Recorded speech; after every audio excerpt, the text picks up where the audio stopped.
So here's a spot I saw online when I was looking at a few pictures from Iwakuni. We have the beautiful bridge in the background, and we have this row of like sightseeing boat on the right side, which looks quite cool. The sky doesn't look too bad, there's a little bit of detail, but at this point I would have wished to have probably just a completely overcast sky, but anyway, that's what we have to work with today.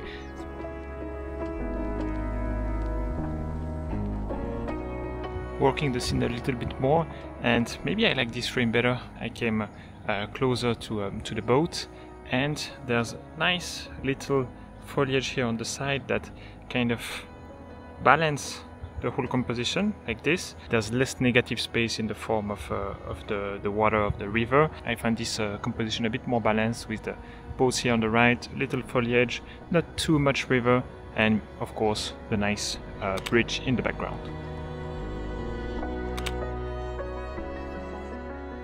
So, my first impression on this little boy, the Sony a7C II, it is super light. Like, of course, I bought it to have a even lighter, smaller alternative to my Sony a7 IV, and I knew the numbers, 140 grams approximately lighter than the big brother, but it felt even lighter than expected, so that's a very good point.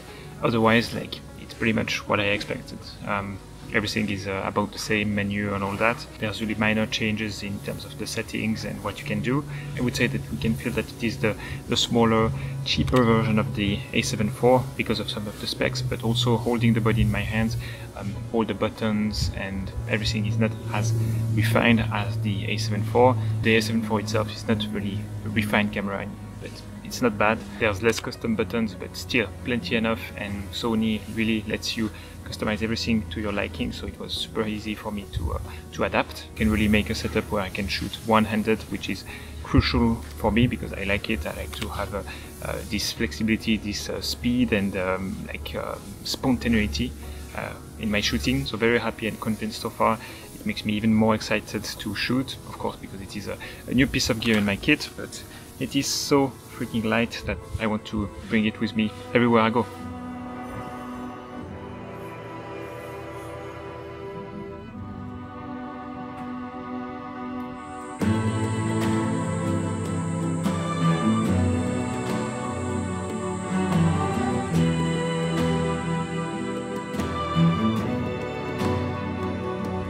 So here is a good example of a situation that works quite well when it's overcast, because here we are around those trees, which makes this area I am sitting and I'm standing in pretty dark, and we are shooting.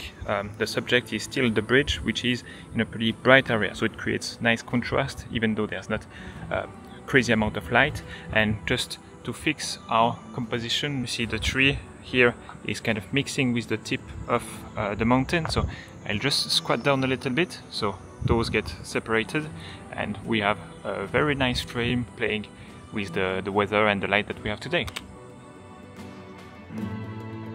But otherwise, when it is overcast, what I like to do in terms of my setting is shooting a little bit overexposed. From +0.3 to +0.6 is a good place to be, and I really don't care about the details. You see, the sky anyway is very grey, so I really don't mind blowing a little bit my highlights and play with the edits to make the highlight roll a little bit softer, and just cancel completely the detail in the sky to focus on the subject and make the composition a bit easier to read.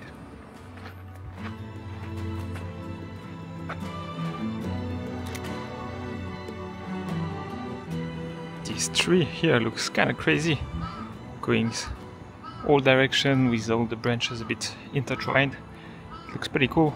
I will shoot it probably landscape orientation.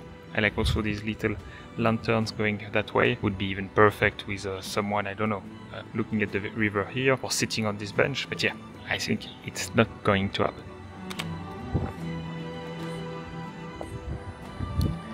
I can't stop taking photos of the bridge in all these little gaps or natural frame created by the row of tree. I will have too much of them, but anyway.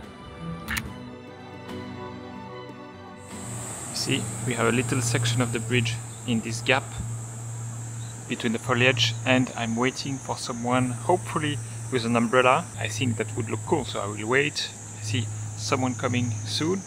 Probably jump into crop mode to have a 50mm field of view, and let's see the results.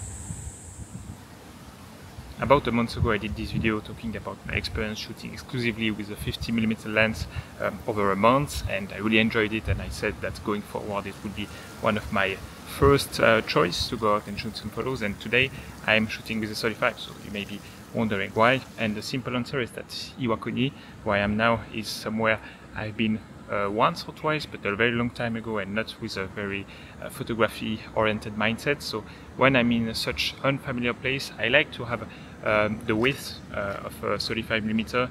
For me it's a perfect versatile lens. It is wide enough to capture scenes as a whole, because when I'm in these more new places for me, I like to capture wider scenes, and 35 is perfect for that. And with the Sony a7C II, same with the a7 IV, you have plenty of megapixels to jump into crop mode and kind of mimic a 50mm field of view, which you cannot do if you pick a 50mm lens. You cannot go wider. So yeah, the 35mm is my lens of choice when going somewhere I don't really know yet.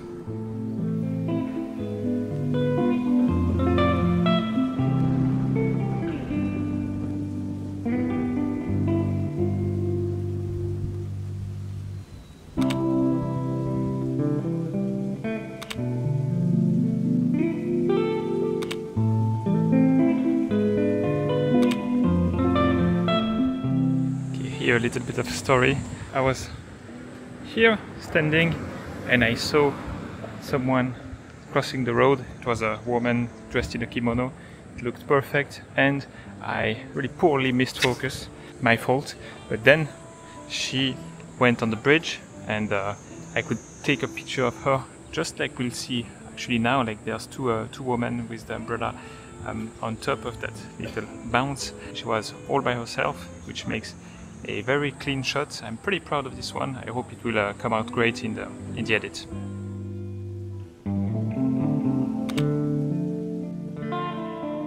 Another minor point on the Sony a7C II. I was hoping for a more silent shutter than the a7 IV. The a7 IV is just so loud, and it's only a tiny bit better. I went to the shop once and I tried the a7CR, and definitely this one is a lot quieter, but the a7C II, somehow it's not the same shutter, and it is still pretty loud. Here's another situation where we are shooting from a darker area into a bright area.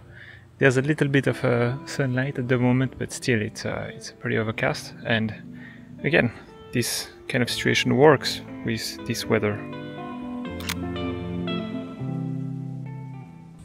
I was walking here when one of these red post office cars passed on this road, so quickly grabbed the shot. I don't know if it will look good, but it's always good combination between green and red, so should look quite okay. So this is going to be our lunch spot. Konnichiwa, stay there. Hi. I think I found the spot. Look at that. Itadakimasu.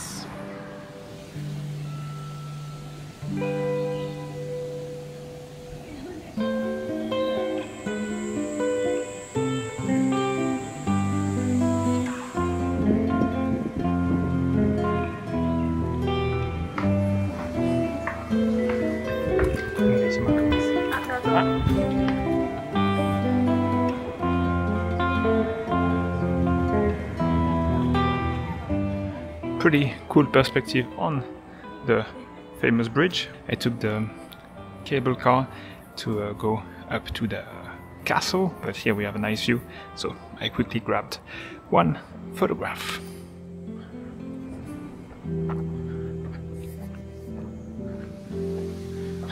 Ooh. Looks like I found the castle. So here the most obvious thing to do is framing the castle quite simply and waiting for someone to be walking towards the castle or even towards us on this little walk path. Very simple, we are not reinventing the wheel, but yeah, always works.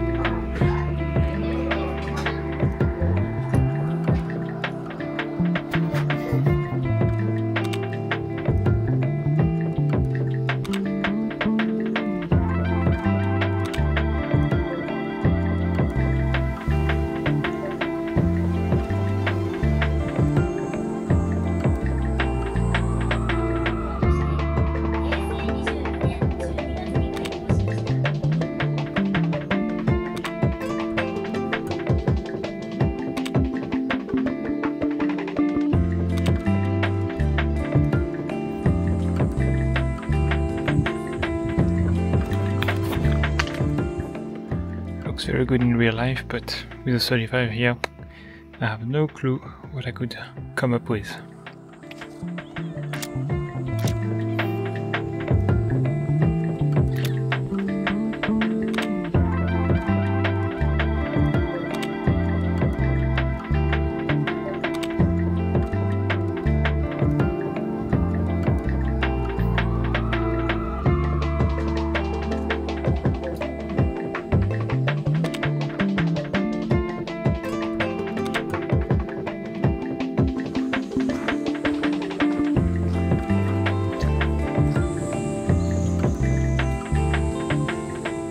Note to remind myself to talk about any feelings, ideas or concept that came to my mind throughout this photo session, to share that with you. And so far, like, nothing special, rather than I'm having a lot of fun despite the weather, the changing light, which are not so great. I think the A7C II is responsible for that. It's new, so of course I'm biased with the excitement you get from trying a new piece of gear. Despite being such a powerful setup and not a cheap camera by any means, once you have it on hand, it looks and feels very like a toy, you know. You just want to grab it, have fun, shoot important, shoot good frames, but also the bad ones, the less interesting ones, which ultimately is a good thing, because every deliberate composition you try is one step further to making progress and becoming a better photographer. It's only my first proper outing with the A7C II, but so far I'm seduced and pretty convinced that it was a good decision to buy one. Time for a little treat. It's totally empty, lacks a little bit of life, but wow, I really like this kind of old street. She lays pleading for a morning light. Down below the sea. Always look back to check if there's a composition. Yeah, pretty cool. The quiet comes, the quiet comes. Here I just played a little composition with this umbrella rack that is lit halfway through, and you see one of these umbrella is nicely lit by the light, creating a pretty nice triangle. And what I did, I composed vertically and I tried to make this line, so the line between the shadow and the light, ending on the bottom left corner, so it has some sort of balance in the end.